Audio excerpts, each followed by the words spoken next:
And we are officially live. Hello to all my BC WrestlePod nerds out there, and welcome to another rendition of Dual Dynasty, your weekly WWE review show here at the BC WrestlePod, network. I am El Jefe, also known as Mikey around these BC WrestlePod parts. Joining me right now, of course, is the Bleat Father himself, Kilt Man. And of course, joining us in a little bit is going to be our lovable goofy goober of himself in Minnie. So Minnie should be rolling up here pretty shortly. Lovable. Be nice. I'm just kidding. No, it's been forever since I felt like we've had an actual proper review for WWE. Um, it's been an interesting couple of weeks. We'll just say that. But we are here to do a proper WWE review for Raw and SmackDown this week, and then we will also be making our predictions for Crown Jewel Perth, which is happening this Saturday. Um, I'm gonna watch the replay because it starts at 5 a.m. Pacific, and I am not getting up that early for any pay per view. I don't care what company it is. I am not getting up that early for a pay per view. It is crazy, but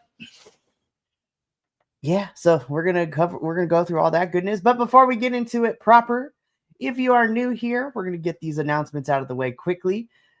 We stream on YouTube and Twitch and Kick, so whatever your preferred video consumption platform is, we would love for you to subscribe and to follow us on any of those three or all three, whatever it is that you want to do. However, we realize that watching full length reviews may not be in your wheelhouse, may not have the time or in your attention span. So if you still want to interact with us in our little community, then you can follow us on the social medias at BC WrestlePod, where we do report cards, we give you previews of the weekly shows and the pay-per-views and all the other good stuff there. And if you would like to take it a step further and support us financially, first and foremost, our little coffee bot will be popping in ever so often during this review, where you can click the link to the BC WrestlePod coffee, donate to help the metaphorical and physical lights on, and help us pay for these expenses, because running this podcast is a lot of fun, but we do need the extra help. But on top of that, we also have some merchandise available. Link in the description of this video and in the chat on the various platforms there. We are at bcwrestlepodshop.fourthwall.com, where, of course, we have merch of all our review shows, and we also have some limited edition collections, which includes our pumpkin suplex latte collection, just in time for the fall. For Latino Heritage Month, we have our Festival of Lucha collection. And then just dropping earlier this week, just in time for the spoopy season of Halloween, All Hallows Eve, and whatever spookiness that you want to celebrate in the month of October, we have our Botox Skeletor shirt and our Monsters of the Mat collection. So whether you're into Grindhouse or if you're into, the more subtleness of Halloween, we got you covered. And you can find all those and many more designs at our merch store at bcwrestlepodshop.fourthwall.com. But with all those announcements out of the way, let's just get into everything proper. So, what we're going to be doing for our review today is we are going to be covering Raw and we're going to be covering SmackDown.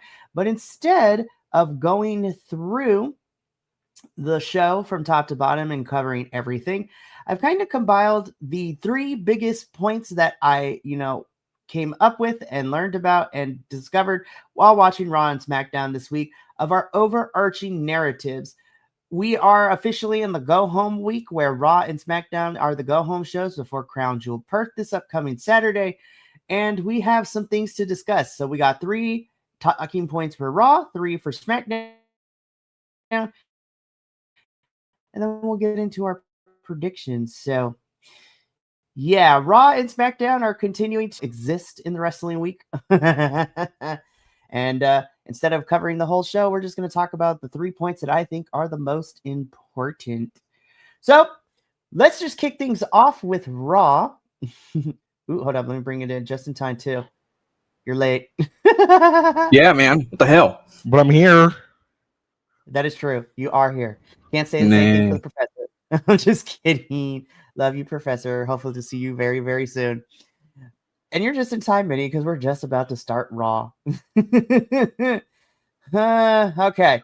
So. All right, let's go in Raw. Definitely. Anyway.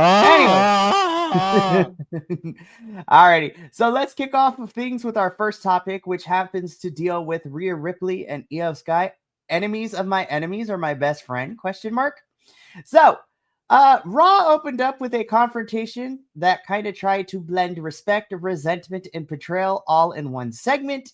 Rhea Ripley called out the Kabuki Warriors, but before things could escalate, Io interrupted and tried to bridge the gap, saying that Rhea was right about Asuka and Kairi, but admitting that she still cared about them.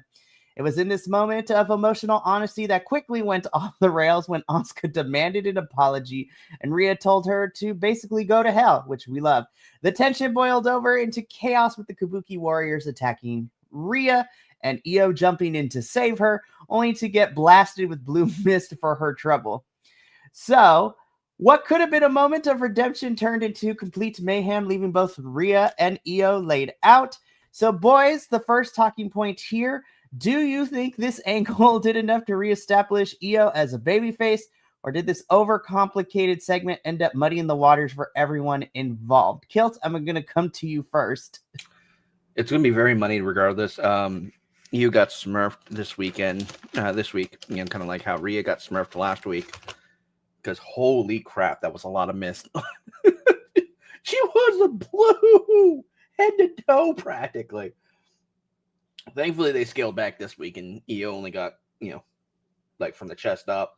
But I think the one that loses out on all of this is Kairi. Kairi. Yeah, Kairi. Like character-wise, I think she's going to go through the most trauma out of everyone in this storyline. Like, yes, I want the Rio, a shipment team just as much as I wanted, the Re or the Yeet Rhea, however you want to, do the J Rhea combo that we did like last year. It's good. It's interesting. It's a little money. They could probably clean it up a little bit, but they're going to continue on, and I think it's okay for now. Well, I mean, to be fair, because of this, we get a match out of it set for Crown Jewel, which we're going to talk about in a little bit. But Minnie, I come to you next. So same thing. It's been a couple of weeks since we've had you on. WWE has been kind of running the same play over and over again for a little bit for all the better intents and purposes. But what do you think of this quasi feud between Rhea and Io versus the Kabuki Warriors? Like, where do you stand on this whole thing? Man, I don't even know what the fuck's going on half the time with WWE. I'm gonna be 100% honest with you. It's been the same. I've been so bored, man. It's a feud. I'm just leaving it at that. At least they're not like shoving Rhea right immediately back into the title picture, so they can let some other, like, don't get me wrong, I love my mommy, but like let some other superstars have their time with the titles and to kind of do their things with the women's title pictures and everything. But cool. I get to see these guys wrestle. Which, is all good. We're going to talk about the champions in a little bit during our predictions for Crown Jewel Perth, because I'm like, I don't know. I'm like, where's the rest of the women on this roster? Like, I feel like we see the same 8 every single week for the last month and a half. I'm like, I know y'all got more. Like, where everybody at?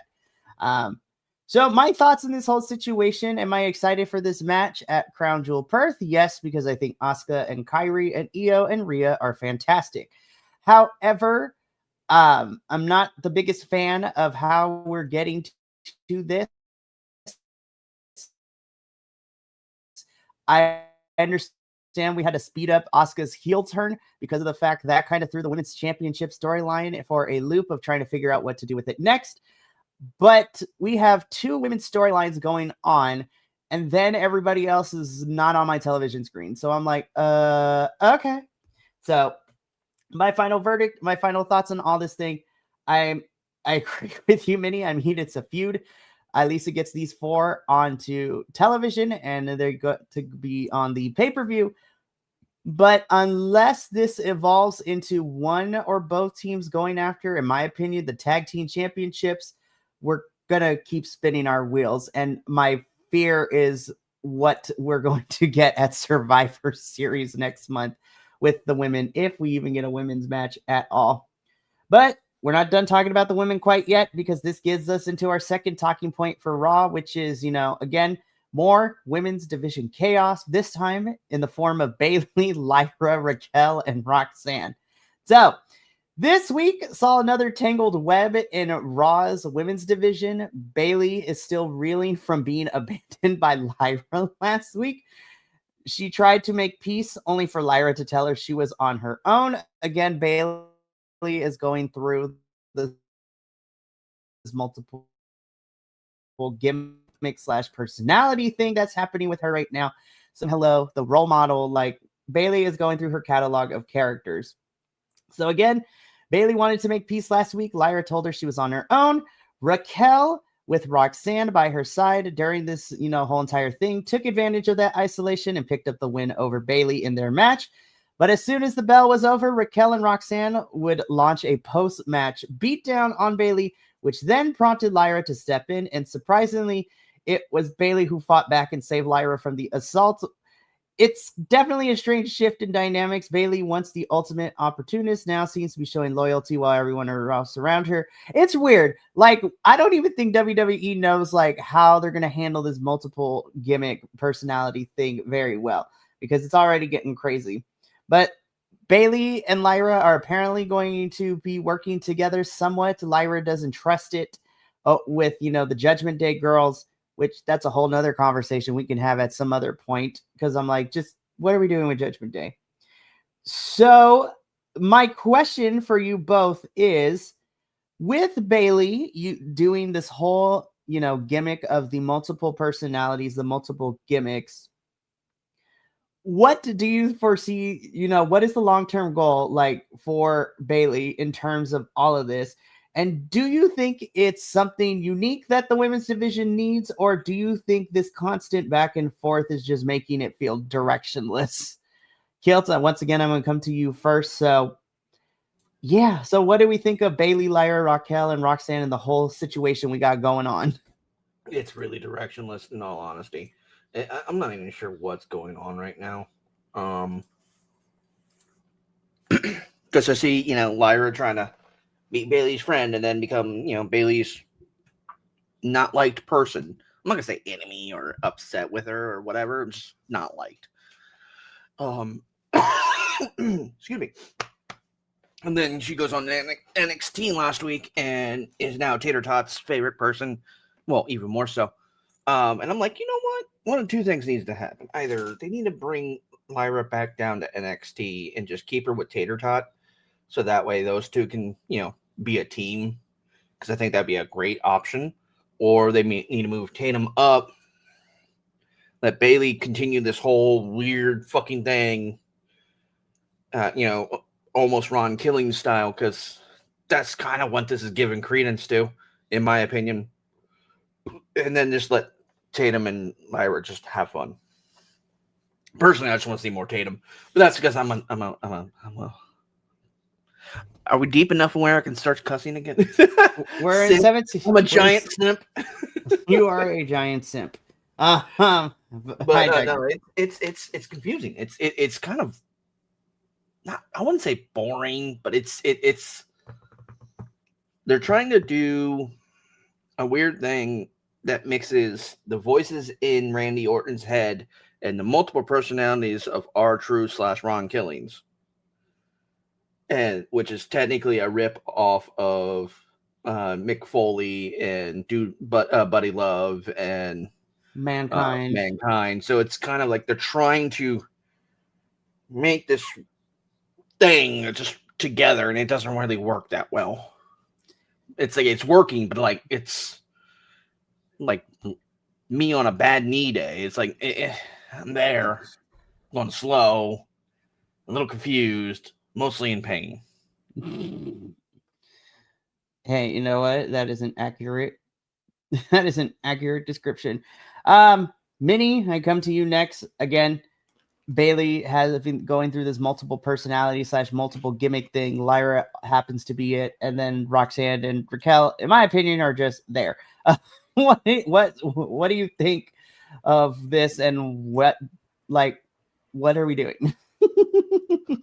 Either this is going to end up being a career-defining gimmick for Bailey, or it's going to put her in permanent mid-card hell for the rest of her career.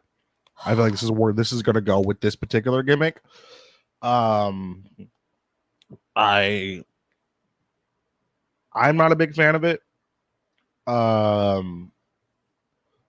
we'll just see. And then, of course, if they start pushing maybe the guys to be a true tag team, they start going for tag titles, and they start making the tag titles look good again, then sure, this is going to be great. If they're just going to be recycling the, two Judgment Day ladies over and over and over again, then, all right, I guess this is going to be stuck in mid-card hell for the rest of their lives. Well, and then, again, this is a whole conversation, too. Like, when we talk about the Judgment Day girls, I was like, I know y'all are holding out for Liv to kind of progress this, but can we, do something new? Because it's the same thing. Judgment Day girls are out here doing stuff.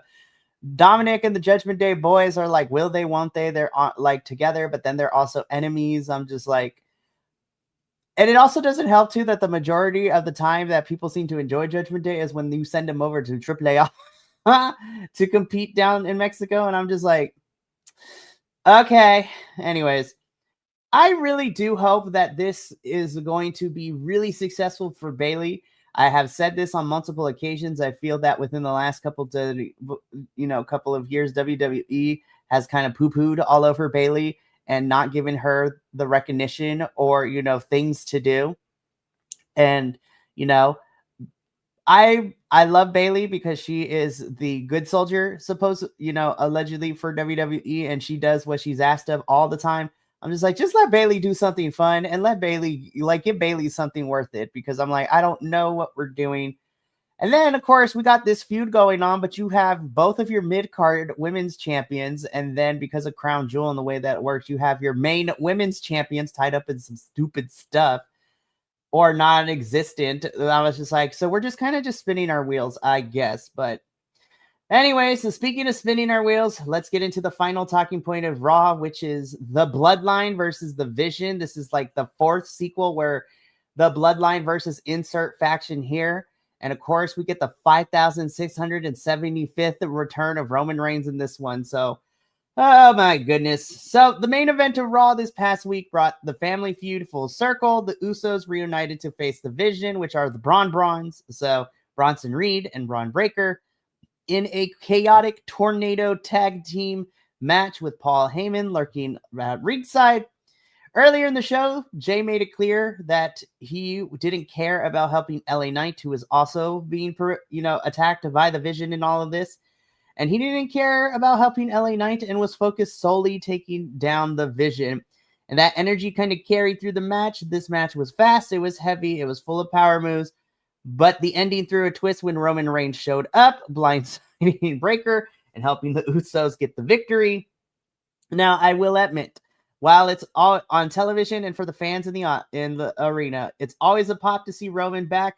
But it begs the question, if the Vision are supposed to be Raw's dominant heel faction, why are they still undermined by the Bloodline shadow every single week? So my question for you boys is it smart to keep using Roman as an ace for the Usos, or does the constant interference make the Vision look weak and stall their momentum as, well, Raw's top villains at this point? Kilt, I'm gonna come to you first. What do you think? They're not even on Raw. They're not even just on Raw. They're on SmackDown too. They've been playing, let's double brand ourselves. They keep hopping. Like, it's kind of weird. Like, dude, just choose a lane and go. I understand you want to be the big bosses or whatever. Just choose a lane. Like, come on. Like, But yeah, the OTC one. OTC 1, really? It's a little weak, a little silly.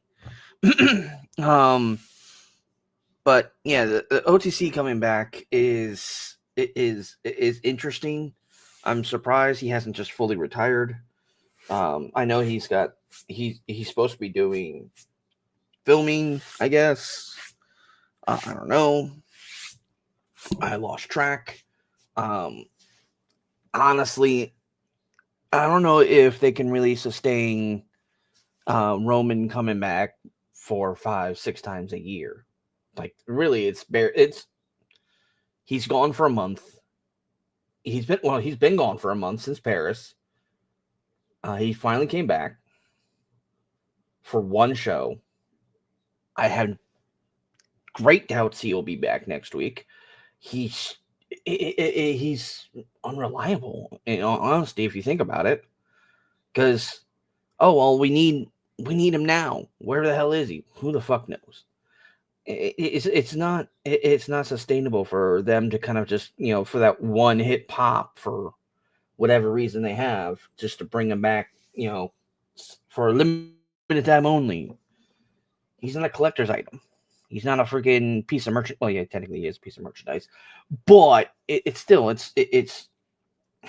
waste of time that they keep like randomly popping him up like here and there and not even everywhere. It just, whenever the hell they feel like bringing him out, it's a distraction. It's not going to make the Vision look powerful or weak. They're just gonna be incompetent regardless because it's the Bronze. And we'll get into Seth on SmackDown more. Well, we'll get into Seth more on SmackDown because he's showing something on SmackDown, and I'm like, ooh. Personally, I think they need to finish up. They need to just do this thing with Jay, because they're teasing a heel turn. They're teasing something. It's just they're taking it too slow burn, and I'm tired of them doing slow burn. Give me what I need to know. Speed up the flame. Leave it, take it off a low, put it on the medium. Let's go. Very, very fair. And then, Minnie, same question to you. Yeah, so same question. Do you think it's smart using Roman as the ace every time, or does this continue to make the Vision look weak with this feud with them and the Usos? I'm okay with me using Roman as an ace. It's Roman Reigns. But there has to be some sort of long-term story or something here. It's just been, can the Usos hold off till Roman Reigns comes back? And then they win. I feel like if they really want to push the Vision to be this big, scary faction, they have to win at Crown Jewel. And then they seem to keep dominating for a while. They do that, and they have to win and pin Roman. And then keep going for a while, and then build Survivor Series, and they do whatever they want to do with their Survivor Series bouts or whatever they're going to do. But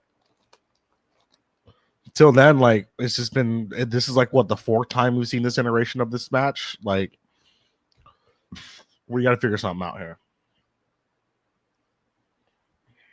Yeah, I mean, so again, I had my worries when we first got this, faction together. I did see some potential in it, but again, I know it's only been like a month and a half, 2 months maybe tops, but I'm just like, we're still spinning our wheels with everything. And we're going to get to it when we talk to SmackDown, but I feel like because you have the Vision feuding with the Usos and Roman on Raw, and then Seth and the Vision kind of are feuding with Cody on SmackDown, I'm just like, I know you're putting superstars on, on both shows, but I'm like, I honestly want to see a brand split. I'm like, some stars on Raw, some stars on SmackDown. Like, it's getting overcomplicated, and WWE to me has not shown that they are capable of doing multi-show across different shows, like storylines and things like that, which, brings us straight into SmackDown, because as we said, what happened at the end of Raw continued its way to kick off SmackDown and everything that happened on SmackDown itself. So SmackDown literally picked up where Raw left off. This time, though, the show opened with Cody, and immediately he gets interrupted by the Vision. Randy Orton came out to back Cody up, but Paul Heyman tried to stir the pot, planting seeds of distrust between, Rhodes and Orton ahead of the main event, which would see Cody and Randy versus, the Bronze of Division. So that's always interesting. And it's becoming clear that they're trying to build tension between Cody and Seth, bleeding across both brands as Seth's obsession with control and Cody's fixation on being the company's face of the future are starting to clash in subtle but noticeable ways. You add Heyman into the mix with his manipulations, and it feels like WWE is trying to tease another massive ego collision down the road, maybe possibly for Survivor Series. I mean, like I said, I honestly think that Cody and Seth are going to captain their teams for Survivor Series. But this begs the question, do we care about this groundwork that they're setting up between Cody and Seth, or has this story started to already spin its wheels? Minnie, I'm actually going to come to you first. So what are we thinking? Do we care about what we're setting up? And do you think there's potential, or is this story already spinning its wheels? No, I don't care. We probably predicted this 2 months ago? Probably. Hopefully the match is good. I hate that's what we have to is I hope the match is good is where we're at right now. It's so frustrating. It's just so. Here's the thing. It's not bad. It's not good. But the worst thing that WWE the last 2 months is it's just been boring. It's I'm so bored because we keep doing the same thing. Anyways, no, but I agree with you. I mean, I kind of don't care about this either. I hope the match is good. But Kilt, I'm going to come to you next. Same question to you.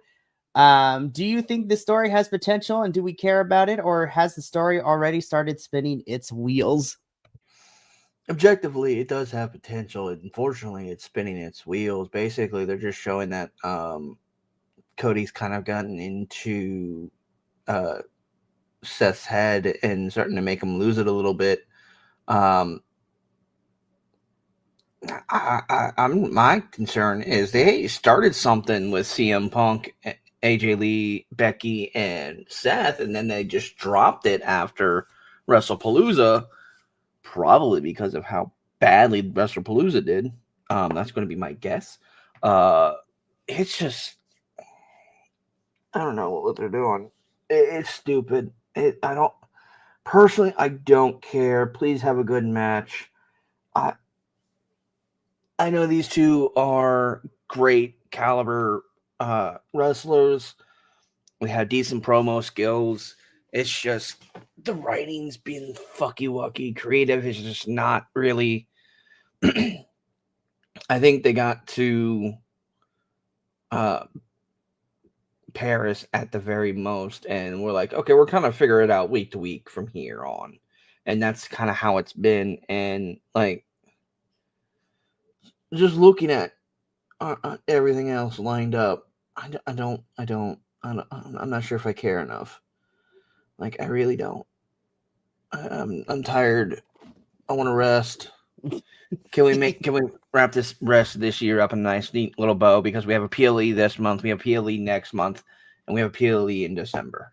Yeah, we have John Cena's last match at Saturday night's main event in December, and then let's just get through this because this has not been very intriguing and interesting to watch. And I don't know why for Raw, which is usually 2.5, 3 hours, and SmackDown being 2 hours, why we keep what are we doing?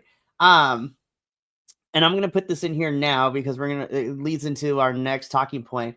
I was when I watched SmackDown this week, I was just you know what? This is refreshing. I'm kind of seeing this. It's new. But then I'm oh, wait, you almost tricked me, WWE. The reason that it's new is because you're having your NXT talent on SmackDown. And I was just why are you not utilizing your actual SmackDown roster? What are we doing? Because I want to touch on this. because I really want to touch on this. All right, let's do it then. I think it was either last week or the week before. You and I had a conversation about why they weren't using Los Garzas, and then this week they used Los Garzas against our bouncy boy, the young OG Javon Evans and Ray Phoenix, and I was like, yes, this is amazing. I want to see the young OG not just on the main roster, but doing more stuff like this. This man goes flying everywhere. And I love everything about the young OG. And it's such awesome to watch him wrestle. Okay, from an outsider, when it comes to luchador, just looking over, you see a lot of high flying, a lot of maneuvers, a lot of rolls, a lot of everything. And then you see the young OG who's doing a slightly Americanized version, but less lucha inspired, just going places. Every time he hops over that rope, I go, screaming eagle! Because I'm a fucking nerd. And I love Lucha Libre. And, no, sorry. Nacho Libre. There you go. My brain's tired. I'm too tired. It's been a week. And, yeah, it's going to be great. I'm excited for him to come. I want more of our NXT talent on main roster, because there's a lot that are on there that are doing amazing work on NXT, and they deserve the main roster spots. Not saying that young OG shouldn't. He should. Absolutely. Just give me more. Because they're at the point where they're so stale in using their current talent that they're not creatively pulling anybody. But if you start bringing in some of these newer, fresher talent that not everybody's going to ever, the casual fan, so to speak, is watching, unless they pay attention to NXT like we do, you're going to have a lot more draw. You're going to have, okay, you get this 21-year-old who's been a champion before. He flies out like crazy. He's amazing. This dude deserves a chance to be on the main roster. Right, which of course is the goal for everyone in NXT. And don't get me wrong, I enjoyed the match with Javon and Rey Fenix going up against Los Garza. And then I loved the, Chelsea and Alba taking on, Zaruka as well. But the problem I'm having is that you are... So, yes, 100% agreed. I think utilizing the NXT talent across your main roster is good because it can serve as a good litmus test.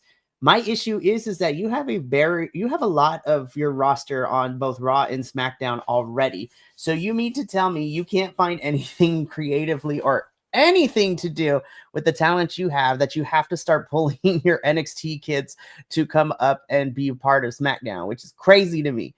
So I was just like, and again, this goes to what I was saying. Like, yes, I love seeing Javon and Sol Ruka and Zarya on SmackDown. But when we get into one of my talking points that we have for SmackDown, our talking points, I'm just like, Julia has just been sitting twiddling her thumbs. Like, what are we doing with her? Like, that's what makes me mad. And it's the same thing. Like, Becky is on Raw. Becky is the women's intercontinental champion. We just finished, a mixed tag team match at WrestlePalooza. Yes, the pay-per-view was awful, but that match and Stephanie and Io are the two highlights. So what? Becky's not just going to defend that thing until, I don't know, whenever they decide to feel like it. And it's even worse for Julia because she's only had like not even two. She's only had one title defense since winning this thing back in the summer. I'm like, what are we doing? Which is why, as much as I'm happy to see Stephanie as our champion, I don't hold WWE in high regard in terms of making her championship run be fun. Literally, Io defended her title for 3 times when she won it a second time back in March before losing it at Evolution too. I'm just like, whatever. So, well, speaking of NXT, former NXT talent, let's talk about Carmelo Hayes and The Miz and their relationship imploding, which we called. So Carmelo Hayes and Miz, so Mello Don't Miz is officially done, and both of them have now officially gone their separate ways. But of course, in wrestling fashion, it never goes quietly. Miz confronted Melo earlier in the night, demanding answers about why Melo wanted to face Sammy for the United States Championship. And Melo just kept it real. He just kept it cool and clear. Melo don't Miz is done, but he has no hard feelings because he wants to be a singles champion. Obviously, that didn't sit well with Miz, who later ambushed Melo before he could answer, Sami Zayn's open challenge, which then allowed Aleister Black to step in instead. It was a wild sequence that not only ended the partnership, but also left Miz looking petty and Melo looking more, now officially Melo is independent after all that.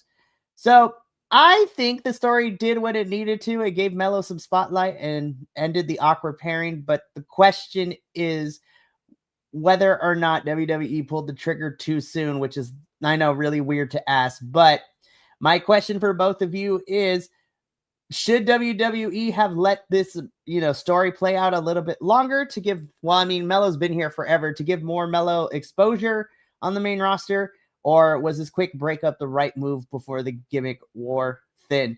Minnie, I come to you first. We've been saying this. We love Carmelo Hayes up in this household. We think he's talented, but since coming to main roster, he has not been given anything. They gave him this partnership with Miz, and now it is officially over. Do you think WWE pulled the trigger too soon, or was this the right choice to break them up in such a short fashion? It's the right choice if the feud pushes Melo to at least a mid-card belt after this is over. If there's no follow-up to this, then it's like, why did we do this? If they do the feud, Melo beats Miz, or then you push Melo to the US or whatever belt he goes over after, and he actually does something, then sure. If not, it's like, okay, sure, Melo will just go back to obscurity like he's been. Sorry. I'm just like, I don't understand why main roster wants to call it the NXT talent and then they don't do anything. They're like, it's wild to me. But Kilt, same question to you. Do you think they pulled the trigger too soon on the breakup, or was this just at the right time to, get it done and over with? Honestly, I think it's the right time because it's been a rocky situation to begin with. I think they should definitely have a match just to put that nail in the coffin. Miz, for all of his talent, I don't know. He's like AJ Styles. We already know AJ is retiring. We don't know how long Miz is going to be able to be active wrestling, outside of just being, that heel in the background. Mm-hmm. I would like Melo to have a mid-card something. I would actually like him to be utilized more. I would like that entire roster to be utilized more. Obviously, we know that's not going to happen anytime soon, but it's definitely a situation where I think we should just. I want to trust in the process and let them just develop. I know for a damn fact that they're not going to do anything positive. So I'm just gonna. I'm definitely glad that they broke up Melo Camp Miz, because it had run its course. It's time for Melo to actually do something on his singles run, get some type of traction in there. Yeah, he needs more wins now, because that's all he's been doing is losing, and it's kind of like, dude, I'm starting to get disinterested. So let's get some Melo up in here and let's get him rolling, even if he had to pull back freaking Trick after Trick loses the TNA championship. Well, that's what we're hoping. That's what we're hoping to see this upcoming weekend at Bound for Glory, but who knows? I'm like, Mike Santana, I feel like kind of has to take it, but who knows at this point. But my final thoughts on this whole thing, I really hope that this means that Melo starts to get pushed into the mid card. He gets to be United States champion. And I'm just like, I just want something more for Melo, because the only thing he has accomplished here on this main roster in the 3 years that he's been here on the main roster is that he won the Andre the Giant Memorial Royale. That is it. And that is sad that in the 3 years, that is all Melo's accomplishments have mounted up to. This is crazy. But the final SmackDown talking point, we do have to talk about our women's division on SmackDown because we did have a contract signing between Tiffany Stratton and Stephanie Vaquer for their match at Crown Jewel Perth. And for some reason, we decided to put Kiana James and Julia into the mix of this whole entire thing. So, again, the women's division over on SmackDown, had fireworks during the contract signing between Tiffany and Stephanie. It started as a standard contract signing, but quickly devolved when Julia and Kiana James crashed the scene. They attacked Tiffany Stratton, trying to lure Stephanie into their faction. Instead of joining them, Stephanie fought back, setting off a chaotic brawl between all 4 women. The segment definitely had energy, and there are some fun future possibilities down the road. But I also feel that this particular segment risked feeling overcrowded with too many personalities fighting for the spotlight in the same storyline.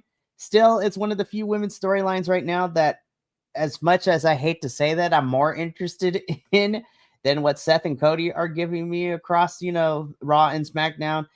But my question for you boys is, does bringing Julia and Kiana into the mix make this feel more exciting, or is WWE once again overcomplicating what could have been a simple, strong, one and done rivalry between Tiffany and Stephanie leading into Crown Jewel Perth? Again, I will give my answer right now before I throw it over to you, Kilt. My answer to this is no. I don't understand why you have your Women's United States Champion involved in this in any capacity. Like, she should be, like, she was in the middle of a feud with Michin and B-Fab, and then that's just been dropped all of a sudden. So, like, I don't get what we're doing. Why is Julia... I hate to say this. Why did we pull Julia up from NXT if this is what we're going to be doing for her? And I'm like, where's Zelina? Where's everybody else? Like, I feel Chelsea Green's pain because she's mad of how the Women's United States Championship has been, utilized and booked ever since she was the champion with it. And I'm just like, I feel you, girl, because we're doing nothing with anybody. So that's my answer. I hate Crown Jewel. I hate this Crown Jewel Championship because it ties up both of your champions in this stupid, championship where it doesn't really matter in all except for bragging rights and then the stupid ring and then the stupid Crown Jewel Championship belt, which is dumb in my opinion. But, I'm not the one who makes the decisions at the Fed. So, yeah, that's my answer. I don't like it because why are we having your mid-card champion who is a champion be involved in this? And it's probably going to be on the losing end in the stupid tag team match next week on SmackDown. Anyways, Minnie, I come to you first. Like, how do we feel about this how do we feel about all these women involved in this segment? And, like, what are your thoughts on this? Well, I'm going to go for to say with the Crown Jewel stuff. I actually don't mind the Crown Jewel Championship because we know if there's going to be a championship match at Crown Jewel, nobody's going to be losing a belt Crown Jewel. That's true. So it just gives them something to do where you're not like, well, we know the champion isn't losing. So give them something to do. So I think that's fine. It's cool. To what you were saying, it's too muddied. Too many people. It's been weird. And I know that they're waiting to start whatever is next for everyone involved, but like Tiffany's championship reign has been like the boringest thing on the planet because if we look at just 2025, right? She has feuded, well, let's read. So the beginning of the year, she feuded with Nia Jax. Then she feuded with Charlotte going into Mania.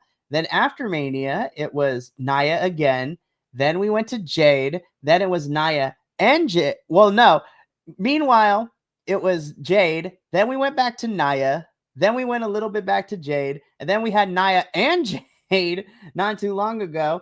And now Tiffany's facing Stephanie. And I swear to God, if they give Tiffany, Nia, or Jade once again afterwards, leading into Survivor Series, I'm going to scream into the ether.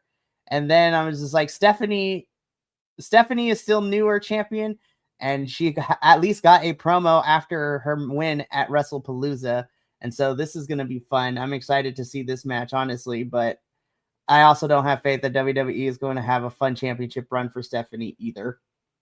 It just frustrates me because I'm like, you can't even book. Anyways, we'll be here for too long. Kilt, let's wrap this point up. What do you think of our Women's United States champion being involved in this contract signing and this whole mess with Stephanie and Tiffany? It's kind of stupid because you're not including the IC champion. Like, if the American champion is going to get involved with the two main event belts, then the IC needs to be part of it. If one mid-card belt is involved with the two main event belts, both mid-card belts need to be involved.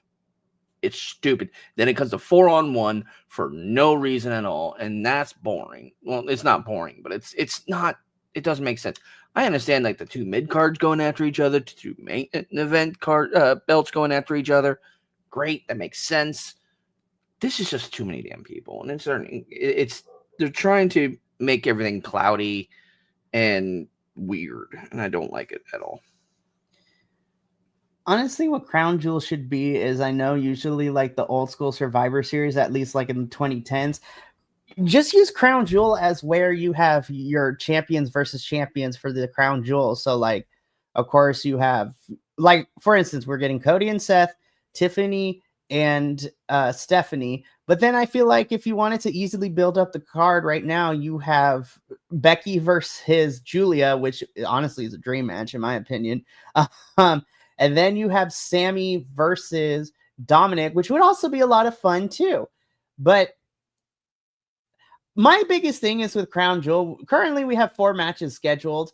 We have 4 matches scheduled. And when we get into predictions, I'm going to talk about how bad this build has been, especially for one of them, because we have no on-screen development for it. It's been mostly social media and everything and in the news, which is kind of stupid. But yeah, I hate overcrowded segments like this, especially, when we got other women that we could utilize, even if it's short one and done feuds, but I digress. Well, that's it for WWE this week. Once again, we're kind of just spinning our wheels on both brands. We're getting the same people over and over again. And hopefully after Crown Jewel Perth, obviously the next step is the next couple of weeks will be leading into Survivor Series. And we'll see what happens with all of that. But don't touch that dial, kids, because now the boys and I are going to be doing our predictions for Crown Jewel Perth. As I said right now, there's only 4 matches scheduled. We're probably going to get one more by the end of this week because Crown Jewel is happening Saturday, October 11th. And we're just going to get into this because this is one of the, again, just kind of like WrestlePalooza. I was just like, there's like maybe 1 or 2 matches that I actually care about. The rest of them, I really don't. So let's just get into it. So the first match we're going to discuss upon is our tag team match that is scheduled for Crown Jewel Perth, which is the team of Io and Rhea versus the Kabuki Warriors, which is Asuka and Kairi. So honestly, to me, there has to be a loser, right? And right now, Rhea and Io have been kind of getting the short end, where they have been the ones who are getting misted and bested by Kairi and Asuka, which makes me very sad because usually my wrestling WWE brain tells me that the Kabuki Warriors are going to lose. But I'm actually going to pick Asuka and Kairi here because I really think that, again, I don't know why I'm putting my trust in WWE, but I really think you have something more interesting if Asuka and Kairi win here. And then you can have Io and Rhea beat them, I don't know, Survivor Series somewhere down the line by the end of 2025. And then, everybody can move on to what they're going to do next. But I'm going to go with the Kabuki Warriors on this one. I'm probably going to lose the point, but that is okay. Kilt, who you got for this tag team match? I got Rhea and Io with Kairi just fully snapping on Asuka and just turning on her. That's where I'm at. That's what's going to happen because we see the build up. We see it. She's going to get fed up and she's going to turn and it's going to be great. And I'm going to be excited because she deserves to be happy.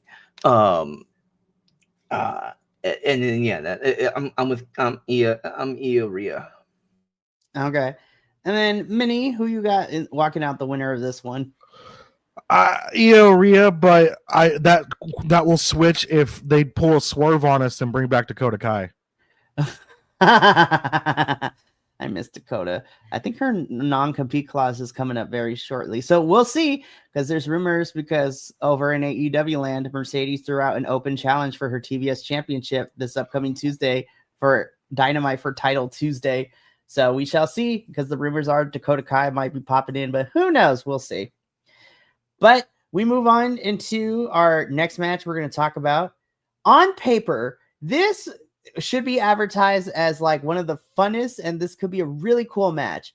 The fact that this match is being made over like with an announcement of social media with no on-screen build is kind of depressing. I'm not even gonna lie, you guys. And I was just like, you guys royally screwed it up. The last on-screen thing that we saw of John Cena on the weeklies was, you know, his feud with stupid Brock Lesnar, and then him getting F5 for like 5 minutes at WrestlePalooza to open up the show, by the way, which left a sour taste in everybody's mouth. And then we're going to bypass all of that and be like, oh yeah, Crown Jewel Purse, John Cena's going to face AJ Styles. But that was made in an announcement, and we're not getting any on-screen development for this. So I was just like, how dare you, WWE, do this for Cena and do this to AJ? I'm so pissed off for both of them. I'm so mad for both of them. I was just like, this should be a really fun match. But the fact that we're not even going to put effort into building into this is kind of stupid. And I'm very upset, but, you know, I shouldn't be at this point. I am still going to go with Cena as much as I love AJ. Cena's retiring in December. AJ's retiring next year, which is crazy to say, and that's the same sentence. But I'm going to go with Cena because after losing to Brock Lesnar, I feel like Cena needs to win this one, because then I was just like, so he's just going to keep losing until his retirement match? I guess, whatever. But, Minnie, who you got between Cena and AJ for this one? I think it's Cena. I don't think he's going to lose very much till his last match. Like, he already got destroyed by Brock. Unless Cena's just going to be like, fuck it, I'm putting everybody over. But I don't know why he would be like, hey AJ, I'm gonna put you over even though you're also retiring in like the next year. But I'm going Cena because I like, you know, it's John Cena. So very true. And Kilt, who you got for this one? I got Cena. The only conversation about this was speculation online and dream matching online, and then AJ says it with his match with Dragon Lee versus. This is how much I remember who it was, because I don't even remember who it was that they were fighting. Los Americanos. Yeah, Los Americanos. Okay, I'm going to sidestep for a minute. Los Americanos, this whole gimmick is getting better. I'm loving it. I'm mad that it's the only thing working on Raw right now. It is so annoying that it's great. I'm so mad it's actually working. Oh, man. I'm mad this is how we're using Tyler Bate and Pete Dunne, but the fact that it's getting those two and Ludwig over is so stupid. But I'm so angry that it's actually working. And again, when Grande Americano Latte goes to Mexico, the Mexican fans eat that up. I'm just like, and it helps that Ludwig can speak fluid Spanish. That's my question. Like, he just does this. I'm like, do you need a fidget toy? I don't know. But all of us got Cena in this one. I'm mad that there's going to be little to no builds on screen on the TV show, on the weeklies, but it is what it is. Now, surprisingly, outside of Rhea, Io, and the Kabuki Warriors, this is the only other match I actually care about, because I think this is going to be a fun one. For the Women's Crown Jewel Championship, this is Tiffany Stratton, our women's champion, versus Stephanie Vaquette, our women's world champion. I'm gonna be so for real. I'm gonna go with Stephanie because I feel like Tiffany can afford to take a loss here because, again, no title is on the line. Tiffany can afford to lose. I feel like you need to have Stephanie win here to continue to get the rocket strapped to her, because the fact that she's champion and she's like, she is, you know, the main women's champion in the 6 months she's been in here for WWE, keep the rocket strap to her. Tiffany can afford a loss. I'm going to go with Stephanie Vaquer for this one. Kilt, I'm going to go switch it up and come to you first. Who you got here? Oiga la primera, la campeona, freaking Stephanie Vaquer. Oh my God, she is fire. She is amazing, and I'm loving everything. And I just want her to keep going. I want it. I want it. I want it. I want it. I want it. I want it. Very fair. And Minnie, who you got winning this one? Stephanie Vaquer. I like Tiffany, but I feel like they're pushing Stephanie to the moon right now. Alrighty, fair enough. So we all have gone with Stephanie on this one, which leads us to our final match for now, which is for the Men's Crown Jewel Championship. Our undisputed WWE Champion Cody Rhodes versus the World Heavyweight Champion Seth freaking Rollins. We've already discussed this, so I'm not going to rehash it too much. I am not as interested in this build that we have between these two, which I think this match is going to be used as a vehicle to eventually what I probably is going to happen is these two will be captaining their teams for the Survivor Series War Games cage match. So with that being said, I'm actually going to go with Seth here. I think Seth wins here. So, you know, leading into Survivor Series, he can be like, haha, I beat you, Cody Rhodes. And then Cody can win at Survivor Series, which no shade to Crown Jewel Perth, but Survivor Series to me means more getting a win at that pay-per-view than this one, if that makes any sense. So I'm actually going to go with Seth here to win this one. Kilts, who you got between Cody and Seth? I got Cody.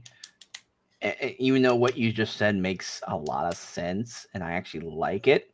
And I think that might be how they're figuring it, or they're figuring the reverse. I want to say there's gonna be some fucky wucky shit where something happens. Either Randy kind of interferes, or Randy comes out to run interference with the Brawns. And then something happens, and then there's fucky wucky shit. But I think this is going to be an interesting match, to say the least, but I got Cody. Okay, and Minnie, who you got for the Men's Crown Jewel Championship? I just threw my phone on my keyboard. That scared the shit out of me. I don't. This one's a tough one. I feel like either one of them should win. But I want to go Cody, but I feel like there's going to be some Braun shenanigans, which I think is going to end up with being the Usos being brought in. But maybe the Usos, maybe this is where Jay turns heel and super kicks Cody. I don't know, because Jay's been teasing that for like the past 1,400 months. So I'm gonna go tentatively Cody right now because he just returned. Actually, no. Didn't he win last year? I'm gonna go Seth because Cody won last year. Yeah, Cody won last year. So I feel like Seth is gonna take it from Cody this year due to some Braun shenanigans. You know, very, very fair. And well, as of right now, that's the end of our Crown Jewel Perth predictions. Again, we'll probably get one more match made by the end of this week. Raw and SmackDown, both shows are in Australia. So that means they're going to air super early for us here in the States, which means I'm going to watch it after work because I'm not going to stay up super early and late to do all that nonsense. That's crazy to me. But that also leads us to the end of our Dual Dynasty review this week. Before we sign off and go, we have a very chilled week up. It's nothing too crazy, but I'm excited and I'm looking forward to this weekend. So let's take a look at what we got for this upcoming week. So on Tuesday, we have at 6 p.m. Pacific, our AEW review. We are reviewing Dynamite and Collision, and we are officially 2 weeks out from AEW's next pay-per-view, which is Wrestle Dream, coming to us live from St. Louis. So that's going to be a lot of fun. Then on Wednesday, the NXT crew will be here to review the TV special that is happening this week, which is the NXT versus TNA Showdown show, where we are getting 2 4-on-4 matches of Team TNA versus Team NXT. We also have Mustafa Ali of TNA vying for the NXT North American Championship, which is currently held by All Ego Ethan Page. And then we are getting a winner-take-all tag team championship match. The NXT champions, Dark State, will be going up against the TNA champions, the Hardys, and winner take all. So someone's walking out as double tag team champ. So that should be very interesting. And then later that evening at 8 p.m. Pacific, the CMLL crew will be here to review another episode of Viernes Espectacular, as we are inching ever so closer to the Women's Grand Prix event at the end of this month. Then on Friday at 7:30 p.m. Pacific, we literally just reviewed TNA's Victory Road pay-per-view this past Friday. And then we will be reviewing the go-home show for TNA and making our predictions for TNA's Bound for Glory, which will lead us into Sunday, the October 12th at 5 p.m. Pacific. The TNA crew will be here doing a live watch-along for Bound for Glory, in which we are getting a lot of matches, which includes Trick Williams putting his TNA World Championship on the line against Mike Santana. We're getting a faction-on-faction warfare. We're getting the Hardys versus the Dudleys in a tables match for TNA Tag Team Championships. But the match that I am most excited about is going to be for the TNA X Division Championship. The youngest in charge, Leon Slater, will be taking on Javon Evans, and that match is already slated to probably be my favorite match of the entire year. So I'm looking forward to all of that, and it's going to be a good time. But that's going to be it for us here. Thank you so much for tuning into Dual Dynasty. We look forward to seeing everyone at this week for all the different reviews. But from all of us here at the BC WrestlePod family, to you, remember, take care of yourself, love one another, stay biconic, and more importantly than anything, we always deserve to finish your story. We will see you later. So until then, sayonara, adios, peace. But Minnie, remind the folks, why do we do what we do here at BC WrestlePod? Oh, no. Good one, two. We love to see it. So until next time, peace.